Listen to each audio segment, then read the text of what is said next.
ಚಂದ, ಮುದ್ದಾಗಿರುವ ಮಕ್ಕಳು ಚಂದ. ಈ ಬಂಡಟ್ಟಿ ಗ್ರಾಮದಲ್ಲಿ ರೇಣುಕ ಮಹಾತ್ಮ ಎಂಬ ಬಯಲಾಟ ಚಂದ. ಈ ಬಯಲಾಟ ಚಂದವಾಗಿರಬೇಕಾದರೆ ಶ್ಲೋಕಕ್ಕೆ ತಕ್ಕಂತೆ ಮಾತನಾಡಿಸಲು ಈ ಸುಂದರ ಸಾರಥಿ ಚಂದ. ನನ್ನನ್ನು ಸುಂದರ ಸಾರಥಿ ಸಾರಥಿ ಎಂದು ಕರೆಯುತ್ತಾರೆ ಭೂಪತಿ. ಯಾಕೆ ನಗದೆ ಗಂಗಮ್ಮತ್ತಿ? ಸಾರಥಿ ಎಲ್ಲ ನಾಮಾಂಕಿತರು ಎಂದು ಕೇಳುವಲ್ಲ? ಹೌದು ಜನ. ಹಾಗಾದರೆ ಎಂಥವರು ಅಂತ ನಾವು ಅತ್ಯುತ್ತಮವಾದ ಮುತ್ತಿನ ಜಾತಿ ಮಂದಿಗೆ ಆಹಾರವನ್ನು ಕೊಡುವುದು ತರಿಸಿಕೋ. ನಿನ್ನ ಕಂಠದಲ್ಲಿ ತರಿಸಿಕೋ. ಆ ಸಾರಥಿ ನಿನ್ನ ಮನಸ್ಸಿಗೆ ಸಂತೋಷವಾಗಿದೆ.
ಜನಕ ಅಮ್ಮ ನಂದನೆ ಅದು ಅಲ್ಲಿ ನೋಡು, ಆ ಗಿಡದಲ್ಲಿ ಪಕ್ಷಿ ಕಾಣುತ್ತಿರುವುದು ಪಕ್ಷಿಯ ಬಣ್ಣ ಕಪ್ಪಿರುವುದಲ್ಲವೇ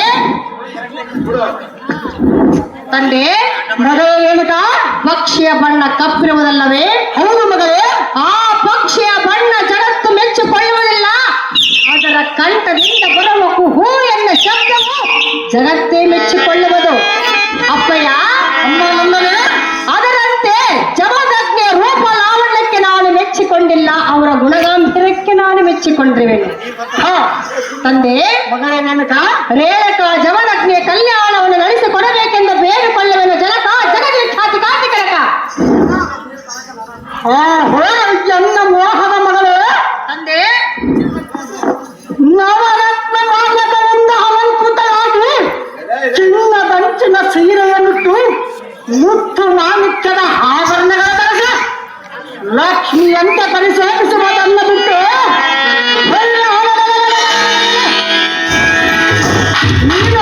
ನೀನು ನಿರಾಭರಣ ಸುಂದರಿ ಆಗುವುದು ಎನಗೆ ಸರಿತೋರನು ಕುಮಾರಿ.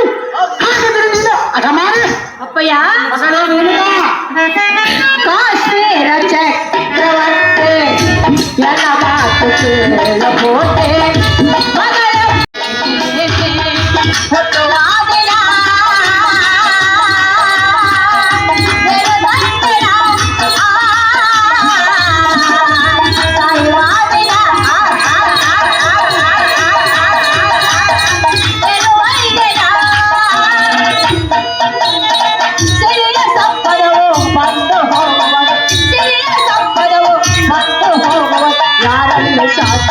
ಇರಲಾರದು, ಯಾರಲ್ಲಿ ಶಾಶ್ವತವು ಇರಲಾರದು. ವಿಷಯ ಹೇಳವೆನಾ?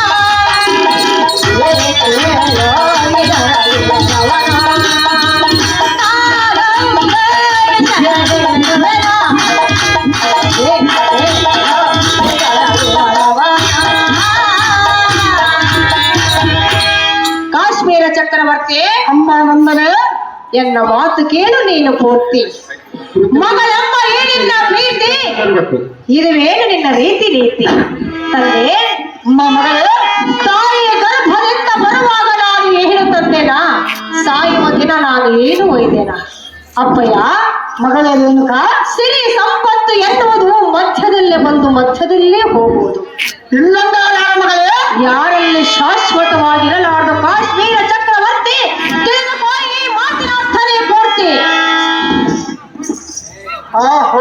ಮಗಳೇ ರೇಣುಕ, ಹಳಸಿದ ಅನ್ನ ಉಂಡನ ಬಟ್ಟೆ ತುಂಬುವುದಿಲ್ಲ, ಹರದಿದ ಬಟ್ಟೆ ಉಟ್ಟರೆ ಮಾನ ಮುಚ್ಚುವುದಿಲ್ಲ. ಆ ಬಡ ಸನ್ಯಾಸಿಯನ್ನು ಮದುವೆ ಮಾಡಿಕೊಂಡರೆ ನೀನು ಯಾವ ಕಟ್ಟುವುದಿಲ್ಲ. ಮಗಳೇ ರೇಣುಕ, ಜನಕ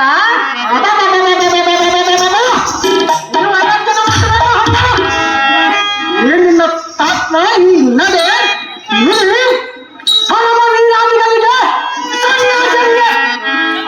ರೇಣುಕಾ. ಜನಕ, ಅಷ್ಟವರ್ಣದ ಅರಮನೆಯಲ್ಲೇ ಅಮರ ಭೋಗ ಅನುಭವಿಸುವ ನಮ್ಮ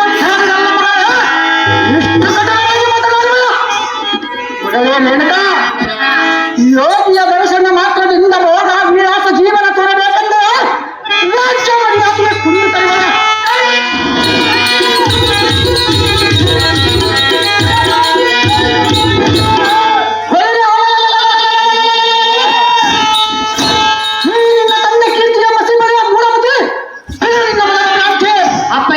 ಮಗಳೇ ರೇಣುಕಾ, ಏನೆಲ್ಲ ಸೇ ಸಂಪದವು ಬಯಸೇನು ಮುಂದಿನ ದಿನವು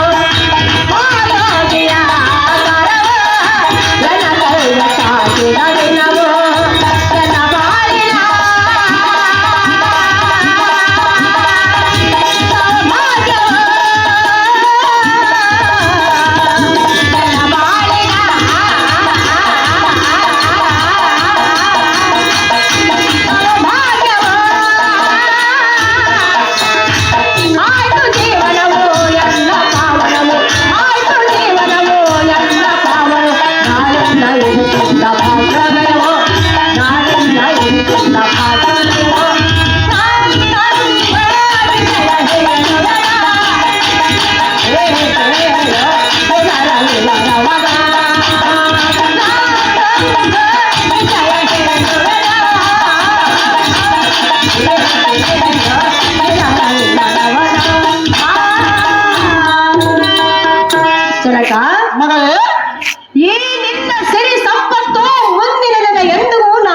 ಬಯಸುವುದಿಲ್ಲ.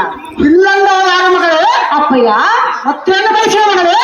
ಎಂದು ನಿನ್ನ ಅನುಮತಿಯನ್ನು ಪಡೆದುಕೊಂಡ ಮಲಪ್ರಭಾ ನದಿಗೆ ನಾನು ಸ್ನಾನ ಸಂಧಾನಕ್ಕೆ ಹೋದಾಗ ಆ ಯೋಗಿಯ ಕೈಗೆ ತಾಕಿದ ಕ್ಷಣವೇ ಅವರೇ ನನ್ನ ಪತಿಯನ್ನು ನಿರ್ಧಾರವನ್ನು ಮಾಡಿಕೊಂಡು ಬಿಟ್ಟೆನು. ಅದು ಎಷ್ಟು ಮಾತಕ್ಕೆ ಸಾಧ್ಯವಿಲ್ಲ ಮಗಳೇ? ಅಪ್ಪಯ್ಯ, ಮಗಳೇ ರೇಣುಕಾ, ಅಂದೇ ನನ್ನ ಬಾಳಿನ ಸೌಭಾಗ್ಯವೂ ಪಾವನವಾಯಿತು. ನಿನ್ನ ಮಗಳ ಸುಖ ಸಂತೋಷವನ್ನು ನೋಡಬೇಕೆಂಬ ಇಚ್ಛೆ ನಿನಗಿದ್ದರೆ ಜಮದಗ್ನಿಗೆ ಎನ್ನನ್ನು ಕೊಟ್ಟು ಲಗ್ನವನ್ನು ಮಾಡು ಕಾಶ್ಮೀರ ಚಕ್ರವರ್ತಿ. ತಿಳಿದುಕೋ ಈ ಮಾತಿನ ಅರ್ಥನೇ ಪೂರ್ತಿ.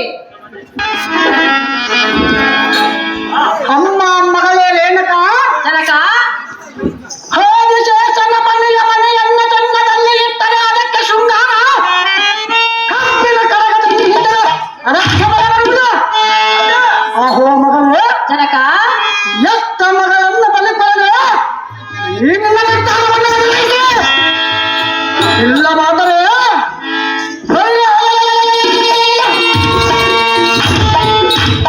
ಈ ನಿನ್ನ ಗುಂಡನ್ನು ಕರೆದು ಚಂಡಿಯನ್ನು ತೋರಿಬಿಡು.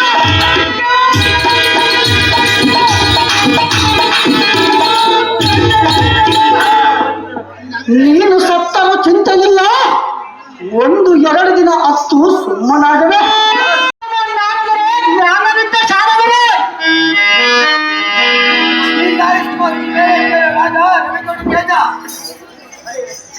ಆಹೋ ಸ್ವಾಮಿನಾಥರೇ, ಎನ್ನ ಪುತ್ರಿಯಾದ ರೇಣುಕ ದೇವಿಯು ಆ ಜಲದಗ್ನಿ ಎನ್ನ ಮದುವೆ ಮಾಡಿಕೊಳ್ಳುವೆನೆಂದು ಒಂದೇ ಆಟ ಹಿಡಿದಿರುವ ಈ ರಾಜ್ಯದಲ್ಲಿರುವ ಏನಾದರೂ ಒಂದು ಮಾಯವನ್ನು ಬೇಡಿಕೊಂಡರೆ ಸಜ್ಜನೋತ್ತಮ. ಸ್ವಾಮಿನಾಥರೇ, ಅದೇನು ಚೆನ್ನಾಗಿ ಹೇಳಿರಿ.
ಮದುವೆಯ ಕಾರ್ಯ ನೀಡುವೆಯ ಶಿವ ವಿಷ್ಣು ಆದಿಪುರಗಂಗಾರೋ ರೇಣುಕೆಯ ಕಲ್ಯಾಣ ಕಾರ್ಯವರ ಶಿವ ವಿಷ್ಣು ಬ್ರಹ್ಮಾದಿಪುರಗಂಗಾರೋ ರೇಣುಕೆಯ ಕಲ್ಯಾಣ ಕಾರ್ಯವರ ಕಾಶ್ಮೀರ ರಾಜ ಕಲಿಚಂದ್ರ ಕೇಶ ಜಟಾಯುತ ನುಡಿಯ